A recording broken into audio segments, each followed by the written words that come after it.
განსაკუთრებულად მნიშვნელოვანია და განსაკუთრებულად პრიორიტეტულია თამბაქოსთან ბრძოლა.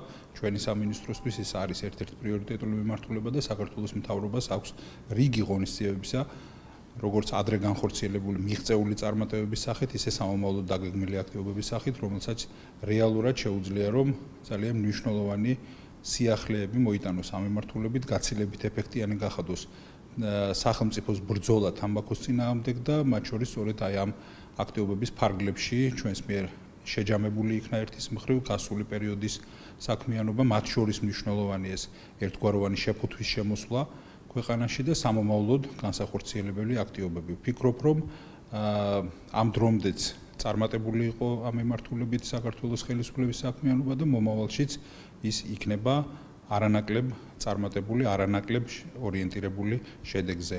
თამბაქოს მოხმარების შემცირება რასაკვირველია, რომ ძალიან დიდი პოტენციალის შემცველია იმ თვალსაზრისით, რასაც ქვია არაგადამდები დაავადებების გავრცელების შეჩერება, მაქსიმალურად მისი შეფერხება. ძალიან მნიშვნელოვანი შეხვედრა იყო მინისტრთან, იმიტომ რომ მოგეხსენება თამბაქოს კონტროლი ბოლო წლებში ქვეყანაში მიღწეული საკმაოდ დიდი წინ გადაგმული ნაბიჯები არის ამ მხრივ, განსაკუთრებით აღსანიშნავია სადაშეფუთვა ეგრეთ წოდებული, რომელიც ჯანმრთელობის მსოფლიო ორგანიზაციის დირექტორმაც კი აღნიშნა მინისტრთან შეხვედრაზე ამასწინათ, ასე რომ დღეს შეხვედრა შედგა არასამთავრობო ორგანიზაციებთან, რომლებიც აქტიურად თანამშრომლობენ ჩვენთან ამ საკითხებზე და იგეგმა სამომავლო აქტივობები, რაშიც შეუძლია ქვეყანას კიდევ უფრო გააძლიეროს თქვათ თამბაქოსთან ბრძოლის საკითხები იმისათვის, რომ რაც ყველაზე მთავარია